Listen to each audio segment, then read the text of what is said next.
సమయంలో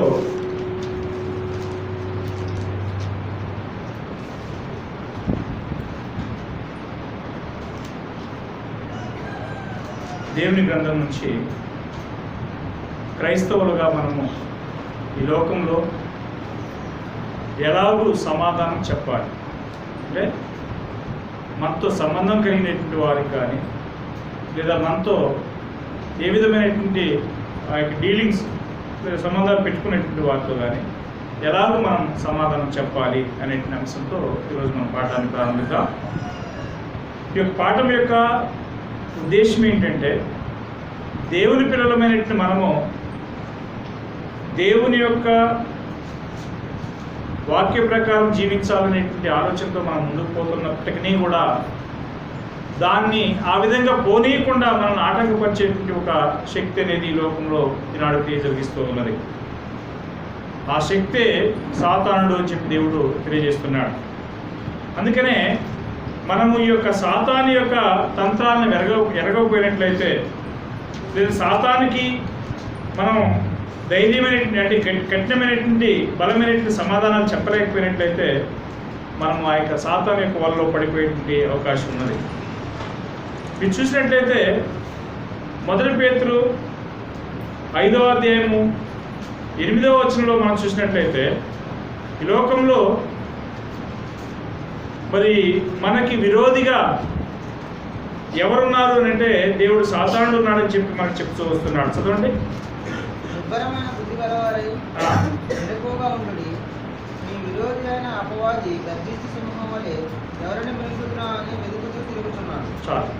అంటే సాతాను యొక్క ఉద్దేశం ఏంటి అని అంటే దేవుని పిల్లల్ని నాశనం చేయాలనేదే సాతాను యొక్క ఉద్దేశం. అందుకనే 8వ వచనం ఏమంటాడంటే మీరు నిబ్బరమైనటువంటి బుద్ధి గలవారై మెలకువగా ఉండుడి అంటున్నాడు. మనం మెలకువగలిగి లేకపోతే పరిస్థితులు ఏ విధంగా ఉంటాయి అని అంటే అపవాది అనేటువంటి వాడు లేదా మనకు విరోధిగా ఉన్నటువంటి వాడు మనల్ని ఏం చేసేటువంటి ప్రమాదం ఉన్నది, మనల్ని మింగేటువంటి ప్రమాదం ఉన్నది అనేటువంటి దేవుని యొక్క వాక్యం మనకు సెలవిస్తున్నది. మీ విరోధి అయిన అపవాది ఎవరిని మృంగుదునా అని చెప్పి ఎలా తిరుగుతున్నాడండి, గర్జించు సింహం వలె ఎదురు తిరుగుతూ ఉన్నాడు.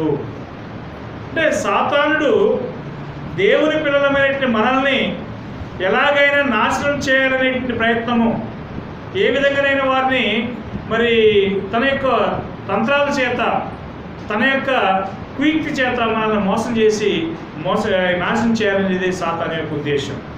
అప్పుడు సాతాను యొక్క ఉద్దేశాన్ని మనం జయించాలంటే లేదా సాతాన్ని మనం ఎదిరించాలంటే మనకి ఏం కావాలి చూడండి. అదే 9వ వచనం, అక్కడే 1 పేతురు 5వ అధ్యాయము 9వ వచనంలో లోకమందున్న మీ సహోదరుల యందు ఈ విధమైన శ్రమలే నెరవేర్చును అని ఎరిగి విశ్వాసమందు. అంటే ఇక్కడ ఏం చెప్తున్నాడంటే ఇది సాధారణంగా జరుగుతున్నటువంటి పరిస్థితులే, లోకంలో ఉన్నటువంటి దేవుని పిల్లలందరూ కూడా జరుగుతున్నదే ఇది. కాబట్టి అలాంటి పరిస్థితులు మనం ముందుగా పసిగట్టేటువంటి వారమై ఏం చేయాలి అంటున్నాడంటే మీరు విశ్వాసమందు స్థిరులై వారిని ఎదిరించండి. ఇప్పుడు సాతానుడు బలవంతుడేనా? చాలా బలవంతుడు. మనకంటే బలవంతుడా? మనకంటే బలవంతుడే. కానీ దేవుని కంటే బలవంతుడా? కాదు. దేవుని యొక్క సహాయం ఉంటే సాతానుడు మనల్ని ఏ మాత్రం కూడా మనం తాగటానికి, ఏ మాత్రం మన దరిదాపుల్లో రావడానికి వానికి అవకాశం లేదు. కాబట్టి ఏం చెప్తున్నాడు ఇక్కడ పేతురు గారు అంటే మీరు నిబ్బరమైన బుద్ధి అంటే ఏంటి అంటే విజిలెన్స్ అని ఉంది. విజిలెన్స్ అంటే యాక్టివ్నెస్ అన్నమాట. మీరు మెలుకోగలిగి లేకపోతే మనం కూర్పట్లు పడ్డట్లుగా లేదా కొంత నిదానంగా వస్తున్నట్లయితే హఠాత్తుగా మనల్ని అటాక్ చేసేటువంటి ప్రమాదం ఉన్నది. వారి యొక్క ఉద్దేశం ఏంటి, ఎలాగైనా దేవుని పిల్లల మింగాలి. వాడు లోక సంబంధులైన వారి దగ్గర పోడు, సాతాను సంబంధుల దగ్గర పోడు. ఎవరి దగ్గర పోతాడు? నిజంగా విశ్వాసం కలిగి నిజంగా దేవుని కోసం జీవించాలనేటువంటి మనలాంటి వాళ్ళ కోసం వస్తాడు. వచ్చి మనం ఏం చేస్తాడు, అవకాశం దొరికితే మృంగివేయడానికి సిద్ధంగా ఉన్నాడు. ఏ విధంగా చూడండి, ఇవి ఏ విధంగానైనా కావచ్చు. మన మాటల ద్వారా కూడా మనల్ని అతను ప్రేరేపించవచ్చు. లేదా మన క్రియల ద్వారా కూడా మనల్ని ప్రేరేపించవచ్చు, మన యొక్క ఆలోచన ద్వారా కూడా మనల్ని ప్రేరేపించవచ్చు, లేదా ఇంకా మన యొక్క యాక్షన్స్ ద్వారా కూడా అతను మనల్ని తన యొక్క వశంలోకి తిప్పుకోవచ్చు. కాబట్టి మనం ఎలాగుండాలి అంటే నిబ్బరం కలిగి ఉండాలి. రెండోది మెలకువ కలిగి ఉండాలి. మెలకువ కలిగి ఉన్నప్పుడు మనము వాడిని ఎదిరించడానికి మనకు శక్తి సామర్థ్యాలు దేవుడు ఇస్తాడు. మనం ఎప్పుడైతే అలా ఉండమో ఖచ్చితంగా సాతానుడు మన యొక్క శరీరంలో లేదా మన యొక్క జీవితంలో ప్రవేశించే ప్రమాదం ఉన్నది. అందుకని దేవుడు సాతానికి అవకాశం ఇవ్వడానికి మనకు దేవుడు మనల్ని ఒంటరిగా వదిలిపెట్టలే. దేవుడు మనకు తోడుగానే ఉన్నాడు. చూడండి ఏం చేస్తున్నాడు ఆయన. సాధారణంగా మనుషులకి వచ్చేటి శోధనలకు మించి ఏమని ఇస్తున్నాడు చూడండి. మొదటి కొరింథీ 10వ అధ్యాయము 13వ వచనం చూడండి. సాతాను యొక్క ప్రయత్నాలు అలాగూ ముమ్మరంగా ఉన్నప్పటికీ కూడా దేవుడు మనల్ని వదిలిపెడుతున్నాడు చూడండి. 10వ అధ్యాయం 13వ వచనంలో సాధారణంగా మనుషులకు కలుగు శోధన తప్ప మరి ఏది మీ మీదికి మీకు సంభవింపదు. అంటే సాధారణంగా మనకి ఏమైతే వస్తున్నదో ఆ యొక్క శోధనలు రావడానికి మాత్రమే దేవుడు మనల్ని ఏం చేస్తాడు, మనల్ని అనుమతిస్తాడు. మన యొక్క సామర్థ్యాన్ని మించి లేదా మన శక్తికి మించి ఒకవేళ ఏదైనా ఉన్నట్లయితే దేవుడు ఏం చేస్తాడు, దేవుడు ఖచ్చితంగా ఆ యొక్క సాతాను యొక్క వలలో పడకుండా మన దేవుడు సహాయం చేయడానికి సిద్ధంగా ఉన్నాడు. చూడండి సాధారణంగా మనుషులకు కలుగు శోధన తప్ప మరి ఏది మీకు సంభవించదు అంటున్నాడు. దేవుని యొక్క వాగ్దానం ఏంటి, మనకి ఏమైతే శోధనలు రావాలనో అంతవరకే దేవుడు మనకు అనుమతిస్తాడు. అంతకుమించి ఒకవేళ శోధనలు వచ్చాయి అనుకుందాం, దేవుడు మనల్ని ఒంటరిగా వదిలిపెడుతున్నాడా? లేదు. ఏం చేస్తున్నాడు చూడండి. ఆయన చూడండి అక్కడ చెప్తున్నాడు, సహింపగలిగినంత ఎక్కువగా ఆయన మిమ్మల్ని శోధింపబడినీయుడు. అంతేకాదు సహింపగలుగుటకు ఆయన శోధనతో పాటు ఏమిస్తున్నాడు, దానిలో నుంచి తప్పించుకునే మార్గాన్ని కూడా ఇస్తున్నాడు. అంటే మనకి సహాయం ఉందండి. దేవుని యొక్క సహాయం, బలమైనటువంటి సహాయం ఉన్నది. మనం ఎప్పుడైతే ఆ యొక్క సహాయం కోసం వెనకమో, ఎప్పుడైతే ఆ యొక్క సహాయాన్ని పొందడానికి ఇష్టపడమో అప్పుడు సాతానుడు మనల్ని ఏం చేస్తాడు, తనలోకి మనల్ని లాక్కోవడానికి అవకాశం ఉన్నదనేది మనకు అర్థమవుతుంది. కానీ దేవుడు మనల్ని ఒంటరిగా వదిలిపెట్టలే, మనం ఖచ్చితంగా తోడుగా ఉండి సహాయం చేయడానికి సిద్ధంగా ఉన్నాడు. అయితే ఇలాంటి పరిస్థితుల్లో సాతానుడు మనం శోధించేటప్పుడు సాతాను ఎదిరించడానికి కూడా మనకు ఆయుధాలు కూడా దేవుడు ఇచ్చాడు. ఇప్పుడు మిలిటరీకి పోవాలి, మిలిటరీకి పోవడానికి పోయి ఉచ్చేతులతో కనబట్టుకుని నిలబడంటే వాళ్ళు గెలవగలరా శత్రువుల్ని? వాళ్ళకి ఏం కావాలి ఈ రోజుల్లో?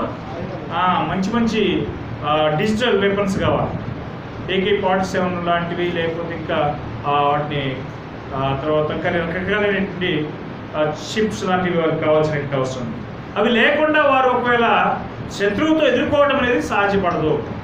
అలాగూ వాడిని ఎదుర్కోవాలంటే వీరికి ఏం కావాలంటే దేవుని యొక్క ఆయుధాలు కావాల్సిన అవసరం ఉంది. అదేవిధంగా ఇక్కడ దేవుని పిల్లలమైనటువంటి మనం కూడా మన యొక్క విరోధిని లేదా మన శత్రువుని ఎదుర్కోవాలంటే మనకు కూడా ఏం అవసరం? ఆయుధాలు కావాలి. ఉన్నాయా మనకు ఆయుధాలు? దేవుడు ఇచ్చాడా? చూడండి, ఇచ్చాడు. ఈరోజు ఎఫెసీయులకు రాసిన పత్రిక 6వ అధ్యాయం 10 నుంచి చూడండి. ఎఫెసీయులకు రాసిన పత్రిక ప్రభు యొక్క మహాశక్తిని బట్టి ఆయన ఎంత బలవంతుడైనడి మీరు అపవాది తంత్రములను ఎదిరించడానికి శక్తిమంతులైనట్లు దేవుడిచ్చి సర్వాంగ కవచమును ధరించుకునండి. ఎలయనగా మనము పోరాడుతున్న శరీరంతో కాదు కానీ ప్రధానులతోనూ అధికారులతోనూ ప్రస్తుత అంధకార సంబంధాలకు లోకరాజులతోనూ ఆకాశ మండలంలో దురాత్మల సమూహంతోనూ పోరాడుతున్నాము. అందుచేతను మీరు ఆపత్తినముతో వారిని ఎదిరించుటకును సమస్తము నెరవేర్చిన వారే నిలబడటకును శక్తిమంతులు ఉన్నట్లు దేవుడిచ్చి సర్వాంగ కవచమును ధరించుకునండి. పిల్లలు, ఇక్కడ దేవుడు మనల్ని ఒంటరిగా వదిలిపెట్టలే. దేవుడు మనకి ఏం చేస్తున్నాడంటే శోధనలు వచ్చేటప్పుడు ఆ శోధనల నుంచి తప్పించుకునే అవకాశం ఇస్తున్నాడు. రెండోది, యుద్ధానికి పోయేటప్పుడు ఆ యొక్క సాతానుడు అంటే శత్రువు వస్తాడని చెప్పి దేవుడు ఏమంటున్నాడు, ఒక బలమైనటువంటి యుద్ధ కవచాలను మనకు దేవుడు ఇస్తున్నాడు. చూడండి, ఇక్కడ 10వ వచనం అంటున్నాడు, ప్రభు యొక్క మహాశక్తిని బట్టి ఆయన యందు మీరు బలవంతులయ్యుండుడి. మనకు మనమే బలవంతులుగా ఉండాలంటే వీలవుతుందా? పౌలు అంటాడు, నన్ను బలపరచు దేవుని యందు సమస్త నేను చేయగలను అంటాడు. అప్పుడు దేవుడు బలపరచకపోతే మనం ఏది కూడా చేయలేము. ఇక్కడ ప్రభు యొక్క మహాశక్తిని బట్టి ఆయన యందు మీరు బలవంతులై ఉండుడి. ఎందుకు? 11వ వచనం అంటున్నాడు, అపవాది తంత్రములను ఎదిరించుటకు మీరు శక్తిమంతులైనట్లు దేవుడిచ్చే సర్వాంగ కవచాన్ని మీరు ధరించుకునండి. యుద్ధానికి పోవాలా? యుద్ధానికి పోవడానికి షూస్ లేవు, కత్తి లేదు, లేదా గన్స్ లేవు, లేదా నడుము దట్టి లేదు, మైమరుపు లేదు. పోవడం అనేది సాధ్యమేనా? గెలవగలమా? ఖచ్చితంగా జరగదు. కాబట్టి ఏమంటున్నాడు ఇక్కడ, మీరు ఆ యొక్క యుద్ధానికి పోయేటప్పుడు దేవుడిచ్చే సర్వాంగ కవచాన్ని మీరు ధరించుకునండి. దేవుడు అన్యాయస్తుడు కాడు, దేవుడు నమ్మదగినటువంటి వాడు. కాబట్టి దేవుడు మనల్ని ఒంటరిగా వదిలిపెట్టకుండా దేవుడు ఏం చేస్తున్నాడు? దేవుడు యుద్ధాయుధాలను మనకి ఇస్తున్నాడు. ఆ యుద్ధాయుధాల మీద మనం ఆధారపడుతున్నట్లయితే ఖచ్చితంగా మన శత్రువులు మనం ఏం చేయగలం? గెలవడానికి అవకాశం ఉన్నది. 13వ వచనం అంటున్నాడు చూడండి, 11వ వచనం అంటున్నాడు చూడండి, ఏలగనగా మనం పోరాడినది ఎవరితో కాదు? శరీరంతో కాదు. ఎవరితో పోరాడుచున్నాను? ప్రస్తుత అంధకార సంబంధులకు లోకనాథులతోనూ. వీళ్ళెవరండి? ప్రస్తుత అంధకార సంబంధులకు లోకనాథులు అంటున్నాడు. అంటే సాతాను యొక్క శక్తి గురించి మాట్లాడుతున్నాడు. ఆ యొక్క లోకరాజుతోనూ, తర్వాత ఆకాశ మండలమందున్న దురాత్మల సమూహంతోనూ పోరాటం చేస్తున్నాము. పోరాటం ఉందా? మనకి ఉన్నది. ఈ పోరాటంలో మనం గెలవాలంటే మనం ఏదో పట్టినట్టుగా ఉన్నట్లయితే మనం గెలవడానికి అవకాశం ఉందా? లేదా సాధకం చేయబడినటువంటి యుద్ధాయుధాలు కలిగి ఉండకపోతే, లేదా సాధకం చేయబడిన జ్ఞానేంద్రియాలు కలిగి ఉండకపోతే గెలవడానికి అవకాశం ఉందా? లేదు. కాబట్టి మనం ఏం చేయాలంటే మొట్టమొదట దేవుని పైన మనం ఆధారపడాలి. దేవుని యొక్క యుద్ధాయుధాలను ధరించుకోవాలి. ధరించినప్పుడు 12వ వచనం ఏం చేయగలం? 13వ వచనం చూడండి, అందుచేత మీరు ఆపత్తినమందు వారిని ఎదిరించుటకును సమస్తమును నెరవేర్చిన వారై నిలవబడుటకు శక్తిమంతులైనట్లు దేవుడిచ్చు సర్వాంగ కవచమును ధరించుకోండి. సర్వాంగ కవచం అంటే అర్థమవుతుందండి. సర్వాంగము, అంగం అంటే ఏంటి? అవయవాలు. సర్వాంగం అంటే అన్ని అవయవాలకి ఆ యొక్క కవచాన్ని ధరించాల్సినటువంటి అవసరం ఉన్నది.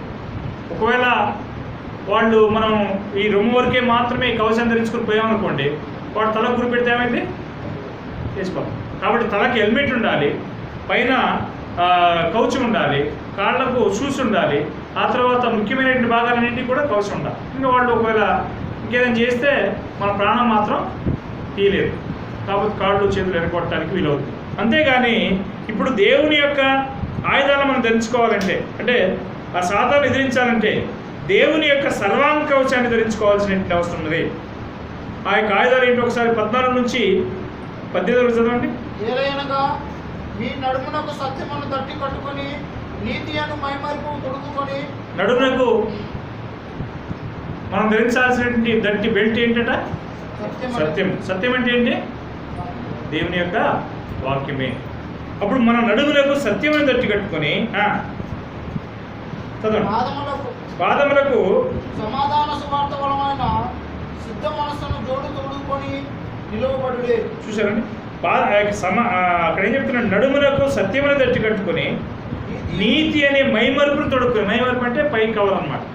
అదేంటట? నీతి. నీతి అంటే ఏంటి? దేవుని యొక్క ఆజ్ఞలు గైకొండే నీతి. అప్పుడు మనం ధరించుకోవాల్సిన నీతి ఏంటంటే దేవుని యొక్క ఆజ్ఞలు గైకొండే ఉండాలి.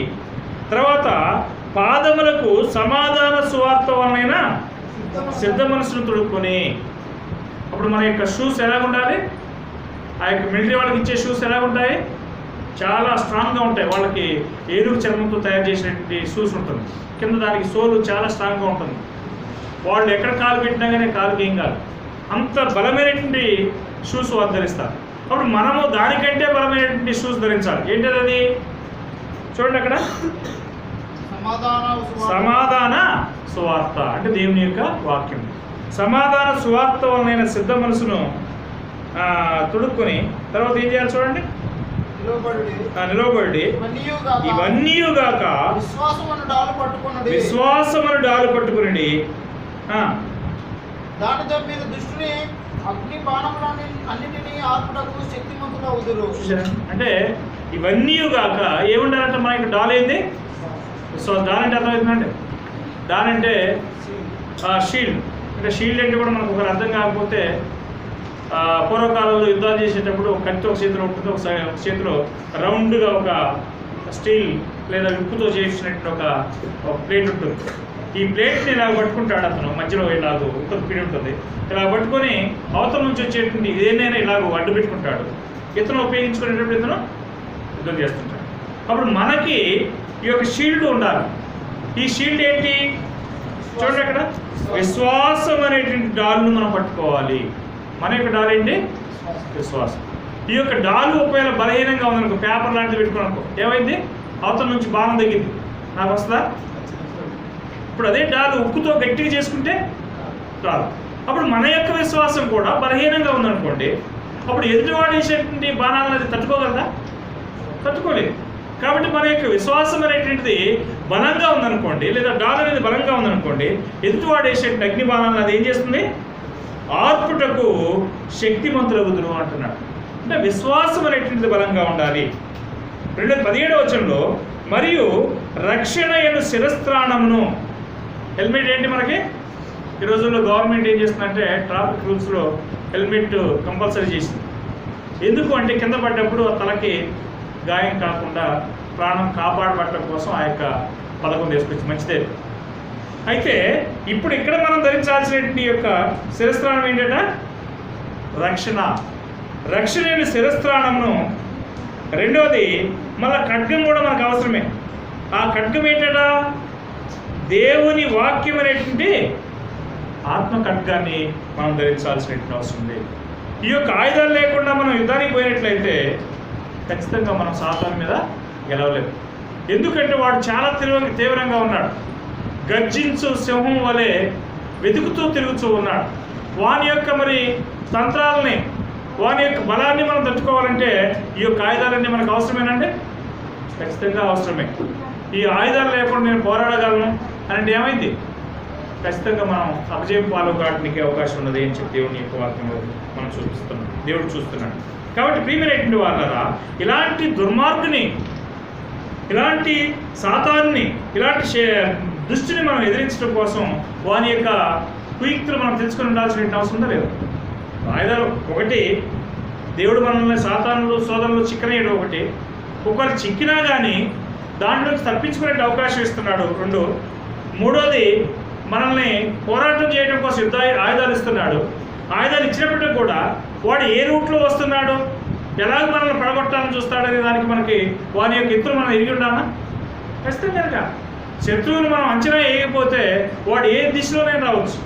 కాబట్టి యుద్ధంలో మనం చూసినట్లయితే ఇప్పుడు మన ఇండియా దేశం మీదకి వచ్చేటువంటి పరిస్థితులు ఒకసారి న్యూస్లో చూస్తూనే ఉంటున్నాం. వాళ్ళు ఏం చేస్తున్నారంటే నేరుగా ట్రైన్ మార్గంలో వస్తే పట్టేస్తున్నారు, విమాన మార్గంలో వస్తే పట్టేస్తున్నారు. ఇప్పుడు ఏం చేస్తున్నారంటే ఓడల్లో వాళ్ళు ఏం చేస్తున్నారంటే ఈ లోపల వాటిని ఏమంటారు, సబ్మెరీన్స్ ఉంటాయి చూసారా, వాటిలో దిగి నీటిలో వచ్చేస్తున్నారు బయట ఎవరు కనపడకుండా. మీరు విన్నారా? పెద్ద సబ్మెరీన్స్ తయారు చేసుకొని దాంట్లో దాదాపు ఒక 100 మంది 50 మంది దాంట్లో తీవ్రవాదులు ఎక్కించేసి సముద్రంలో దింపుతున్నారు. ఈ సముద్రం లోపల వాళ్ళు ప్రయాణం చేస్తుంటారు, టక్కన ఒడ్డు వచ్చిన కాడ ఎక్కేసి బయటకు వచ్చేస్తారు. ఇలాంటి మరి ప్రయత్నాలు చేస్తున్నటువంటి సాతాన్ని మనం ఎరగకపోతే మనం పడిపోతాం లేదు. ఇప్పుడు శత్రువు అలాగ వస్తున్నాడు, ఎందుకంటే మనం ట్రైన్ ద్వారా వస్తే పట్టేస్తున్నాం, విమాన ద్వారా వస్తే పట్టేస్తున్నాము, తర్వాత నేరుగా ఓడల ద్వారా వస్తే పట్టేస్తున్నాము. కాబట్టి ఇదంతా కలదని చెప్పి వాడు సబ్మెరీన్లు సముద్రంలో లోపల ప్రాంతం నుంచి వాడు ప్రయాణాలు చేయడం మొదలుపెట్టి, అప్పుడు అది మనం ఎరగకపోతే మన మీద దూరతారు అంటారా మనలోకి ఖచ్చితంగా.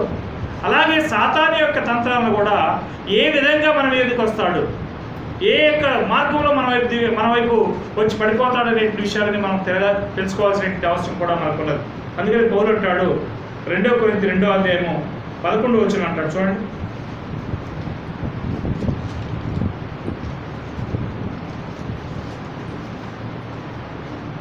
కొరింథీ 2:11 నేనేమైనా క్షమించి ఉంటే సాతాను మనను మోసపరుచుకున్నట్లు నీ నిమిత్తము క్రీస్తు సమూహమునందు క్షమించి ఉన్నాను. సాతాను తంత్రములను మనము ఎరగని వారము కాము. చాలా ముఖ్యమైన విషయం ఏంటంటే సాతాను తంత్రాలను మనం ఎరగాలి. ఎరగకపోతే వాడు ఏ దిశలో వచ్చి ఏ మార్గంలో మనల్ని అటాక్ చేస్తాడనే విషయాలు మనం ఎరగకపోతే మనం పడిపోయే ప్రమాదం ఉంది. అందుకని ఇక్కడ పౌలు అంటున్నాడు, నేనేమైనా క్షమించి ఉంటే సాతాను మనల్ని మోసపరచుకుంటున్నట్లు మీ నిమిత్తము క్రీస్తు సముఖమునందు క్షమించి ఉన్నాను. మేము సాతాను యొక్క తంత్రాలని ఎరగిన వారం కాము అంటున్నాడు. ఏం చేస్తాడు తెలుసవాడు? ఏ విధంగానైనా మనలో దూరేస్తాడు. మన మాటల ద్వారానైనా మనం ఏం చేస్తాడు? పడగొట్టేస్తాడు. మన యొక్క ఆలోచనల ద్వారానైనా మనం పడగొట్టేస్తాడు. మన యొక్క అహం ద్వారా కూడా పడగొట్టేస్తాడు. లేకపోతే మన యొక్క జ్ఞానం చేత కూడా మనం పడగొట్టేస్తాం. ఈ తంత్రాలు మనం ఎరగకపోతే వాని యొక్క ఊళ్ళో ఈజీగా పడిపోతాం. కాబట్టి ప్రియమైనటువంటి వారా, మనల్ని మన యుద్ధకు వచ్చేటువంటి ఒక విధం ఏంటో మనం ఇప్పుడు చూద్దాం. యాకోబు పత్రిక, మనం ఆత్మ సంబంధమైన యుద్ధంలో పోరాడుతున్నాం కదా. ఈ పోరాటంలో వాడు ఎలాగొస్తున్నాడో ఒకసారి చూసినట్లయితే యాకోబు 3వ అధ్యాయం 6 నుంచి చూద్దాము.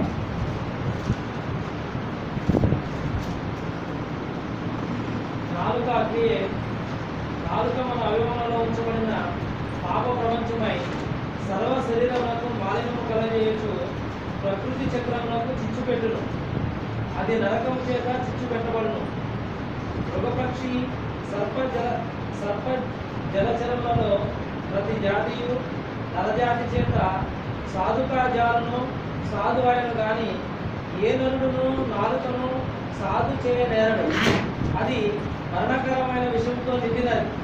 అది నిరర్గళమైన చాలండి. తీరారా, ఇక్కడ దేవుడు మనకి చూపిస్తున్నటువంటి ఒక చిన్న అవయవం ఏంటంటే నాలుకండి. ఈ నాలుక చేత మనం అనేక చిక్కుల్లో పడటానికి ప్రమాదాలు ఉన్నాయి. మన కదా చూడండి, 6వ వచనం ఏమంటాడు? నాలుక అగ్నియే, నాలుక మన అవయములలో ఉండినను కూడా అదే విధమైందట పాప ప్రపంచమై సర్వ శరీరంను మాలిన్యం కలగజేయచ్చు ప్రకృతి చక్రములకు చిచ్చు పెట్టు. అది నరకం చేత చిచ్చు పెట్టబడును. అంటే దీని అర్థం ఏంటంటే నాలుక అనేది చాలా బలమైనటువంటి ఒక అవయవం. ఈ అవయవానికి ఒక వ్యక్తిని చంపడానికి శక్తి ఉన్నది. ఈ యొక్క అవయవం చేత ఒక వ్యక్తిని ఓదార్చి బ్రతికించడానికి శక్తి ఉంది. మామూలు విషయం కాదు. ఈ నాలుక అనేది ఒక వ్యక్తిని ఏ విధంగా చంపుతుంది అనే విషయాన్ని మనం చూద్దాం. ముందుగా ఈ నాలుకను దేంతో పోల్చాడంటే ఆయన అగ్నితో పోల్చాడు. అగ్ని ఎంత చిన్న నొప్పైనా సరే విస్తారమైన అడుగుని ఏం చేస్తుంది? చిన్న అగ్గిపోలు చాలు, చిన్నదే ఇంతంతే కదా ఉంటుంది మందు, దాన్ని అలా గీస్తే సార్ ఎంత విస్తారమైన అగ్ని కడవైన ఏమవుతుంది? కాలిపోతుంది. అదేవిధంగా నువ్వు 1000-2000 మంది ఎక్కించినట్టు ఓడను కూడా చూడు. ఒక చిన్న సుక్కాని చేత అదేం చేయబడుతుంది? ఒక బట్టనం. ఇప్పుడేమో బటన్స్ వచ్చేయాలి. అప్పుడు ఏం చేసేవాడు అంటే పడవలకి ఒక తెడ్డు ఉండేది. ఆ తెడ్డు చేత ఎటెంటే నడిపించుకుంటా పోయేవాడు పడవ కదా. అప్పుడు అంత పెద్ద పడవని 100 మందిని మోసేటువంటి పడవని దేంతో నడుపుతున్నాడు? అతను చిన్న సుక్కాని చేత నడిపిస్తున్నాడు. ఇప్పుడేమో బటన్ సిస్టమ్ వచ్చింది. ఆ బటన్ చేత ఎటెంటే దింపుతున్నాడు. కాబట్టి అదేవిధంగా నాలుక కూడా అలాంటిదేని అంటున్నాడు. కానీ ఈ యొక్క నాలుక ప్రపంచంలో ఏ జంతువునైనా మనం సాల్వ్ చేయొచ్చు. అక్కడ ఏం చెప్తున్నాడు? ఏ రకాలు చెప్తున్నాడు చూడండి. అక్కడ ఏమంటాడంటే మృగము, ఇది 6వ వచనం లాస్ట్ అండి, 7వ వచనంలో మృగము, పక్షి జాతులు, సర్పాలు, జలశరాలు. అంటే ఇక మృగములు అంటే జంతువులు, అడవి జంతువులు. ఆ తర్వాత పక్షులు అంటే ఆకాశంలో సంచరించేవి. సర్పాలంటే ఇక భూమి మీద ప్రాకేటువంటి పాములు. ఆ తర్వాత నీటిలో ఉండేటువంటి జలచరాలు. వీటిల్లో ఏది కూడా మనుషుల చేత సాల్వ్ చేయబడకుండా ఉండగలదా అంటే అన్నీ కూడా ఏం చేయబడతాయి? అన్నీ సాల్వ్ చేయొచ్చు. ఎంత కఠినమైనటువంటి సింహాన్ని కూడా తీసుకొచ్చి చెప్పినట్టుగా కనపలు తీసుకొని నడిపించడానికి ప్రయత్నం చేస్తాడు. మనుషులు చేయగలుగుతున్నాడు కూడా, అవునా కదా. పామును కూడా పడుకుంటుందో లేకుండా అన్నింటినీ సాల్వ్ చేస్తాడు. కానీ ఏ నరుడు కూడా నాలుకని సాల్వ్ చేయలేడు. చూసారు ఎంత బలమైందో నాలుక. దాన్ని కంట్రోల్ చేయకపోతే మన జీవితం అంతా ఏమవుతుంది? జీవితం అంతా నరకంలో పడేట్టే. అదే చెప్తున్నాడు. కాబట్టి ప్రతి నరుడు కూడా ఏ నరుడు కూడా నాలుకను సాల్వ్ చేయనేరుడు అని అంటున్నాడు. అయితే 8వ వచనం అంటాడు, ఎవడను నాలుకను సాల్వ్ చేయనేరుడు, అది మరణకరమైన విషముతో నిండినది. అది నిరర్గళమైన దుష్టత్వమే అంటున్నాడు. దీంతో ఏం చేస్తాం మనం కొన్ని సందర్భాల్లో, బ్రదర్ విజయ్ బ్రదర్ చాలా మంచి అంటారు. అదే విజయ్ బ్రదర్ బాగానే విజయ్ బ్రదర్ ఇట్లా అట్లా చెప్పు, ఇది నాలుకే కదా చెప్తున్నాడు. కింద చదవండి, అది 9వ వచనం. దీనితో తండ్రి అయిన ప్రభువును స్తుతించుదుము, దీనితోనే దేవుని పోలికగా పుట్టిన మనుషులను శపింతుము. ఒకే నాలుగుతోటి మనం ఆరాధనకు వచ్చి ఆరాధన చేస్తున్నాము, పాటలు పాడుతున్నాము. ఇదే నాలుగుతో బయటికి పోగానే ఆ యొక్క సహోదరుడు మంచివాడు కాదు, ఈ సహోదరుడు మంచివాడు కాదు అని. ఇది మన యొక్క బలహీనత. మానవులో శరీరంలో ఉన్నటువంటి బలహీనమైనటువంటి ఆ యొక్క లేదా బలమైనటువంటి ఆ యొక్క అవయవం ఏంటంటే నాలుకే. ఈ నాలుగుతోటే మనము ఒకరిని ఆశీర్వదిస్తాము, ఒకరిని శపిస్తున్నాము. ఈ నాలుగు చేత ఒకరిని పొగుడుతున్నాము, ఒకరిని దూషిస్తున్నాము. ఇదేంటి ఆశ్చర్యంగా లేదా? ఒక నీటి పొక్కు ఉంది, దాంట్లో ఉప్పు నీళ్ళు మంచి నీళ్ళు వస్తాయి ఒకేసారి? రావు కదా. అదేవిధంగా ఒక చెట్టు ఉంది, ద్రాక్ష చెట్టు ఉంది, దాంట్లో పల్లీరకాయలు ద్రాక్షకాయలు వస్తాయి. మరి మనకెందుకంటే ఇట్లా వస్తున్నాయి అంటే నాకు రావట్లేదని కాదు, నాకు వస్తున్నాయి, మీకు వస్తున్నాయి. మనందరం కూడా ఏం చేయాల్సినటువంటి అవసరం ఉంది? ఈ యొక్క నాలుగుని సాధు చేయాల్సినటువంటి అవసరం ఉన్నది. ఈ నాలుగుని సాధు చేయకపోతే మాత్రం మనం నరక ప్రపంచంలో నరకంలో పడిపోవడానికి అవకాశం ఉన్నది. కనుక ప్రియమైనటువంటి వాళ్ళరా, ఇక్కడ యాకోబు గారు దీని గురించి పాయింట్అవుట్ చేస్తూ అంటున్నాడు. చదువుదాం కింద వచనాలు 10 నుంచి. శాపవచనములు బయలువెళ్ళును. నా సహోదరులారా, ఇలా ఉండకూడదు.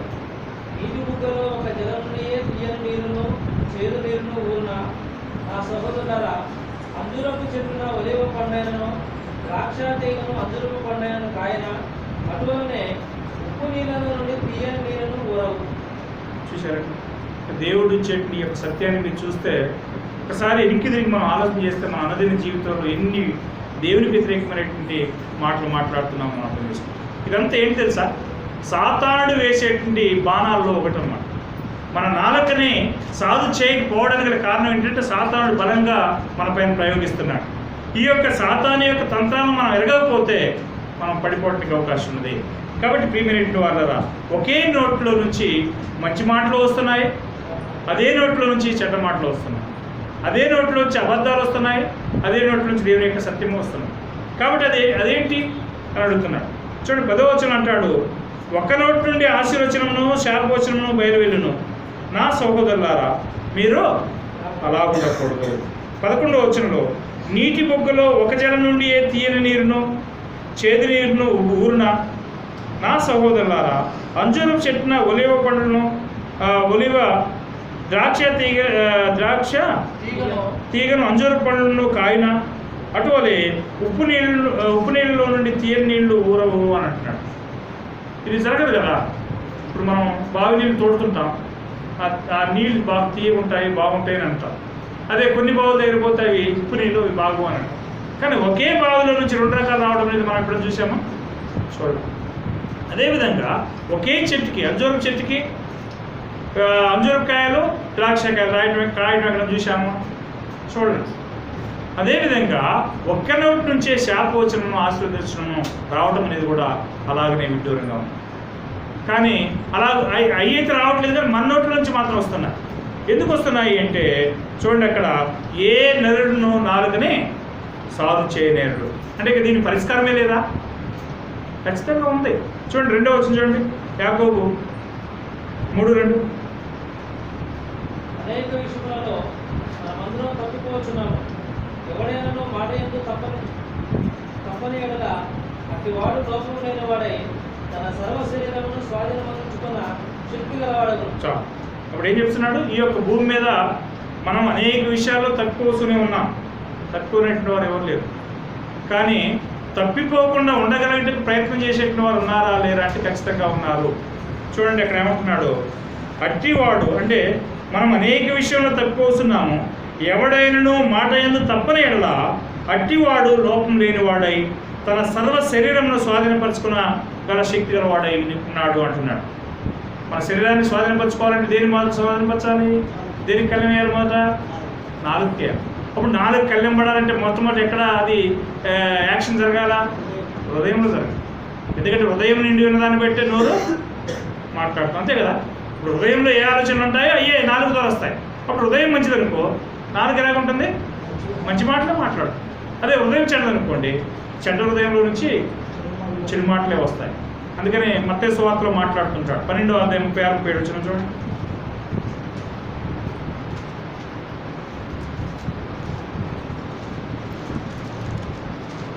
మత్తయి సువార్త 12వ అధ్యాయము 36వ వచనం. నేను మీతో చెప్పుకునేవనగా మనుషుల కొరకు వ్యర్థమైన ప్రతి మాటను గురించి విమర్శన దినమున లెక్క చెప్పవలసి ఉండెను. 35 కూడా చదవండి. సజ్జనుడు తన మంచి ధననిధిలో నుండి సద్విషయములను తెచ్చును, దుర్జనుడు తన చెడ్డ ధననిధిలో నుండి దుర్విషయములను తెచ్చును. నేను మీతో చెప్పుకునేవనగా మనుషుల కొరకు వ్యర్థమైన ప్రతి మాటను గురించి విమర్శన దినమున లెక్క చెప్పవలసి ఉండును. నీ మాటను బట్టి నీతిమంతుడు అని తీర్చునందుకు, నీ మాటను బట్టి అపరాధం అని తీర్చునందుకు. అంటే ఇక్కడ ఏం చెప్తున్నా అంటే, సజ్జనుడు అంటే ఎవరండి? మంచి వ్యక్తి. సజ్జనుడు తన మంచి ధననిధిలో నుంచి, అంటే ధననిధి అంటే హృదయం, మంచి ధననిధిలో నుంచి మంచి విషయాలను తీసుకొస్తాడు. అదే దుర్జనుడు తన చెడ్డ ధననిధిలో నుంచి దుర్విషయాలని తీసుకుని వస్తాడు అంటున్నాడు. కాబట్టి మనం పలికే ప్రతి వ్యర్థమైనటువంటి మాటల గురించి ఏం జరుగుతుంది? విమర్శ జరుగుతుంది అని చెప్పంటున్నాడు. కాబట్టి ప్రియమైనటువంటి వాళ్ళారా, మనం చేసే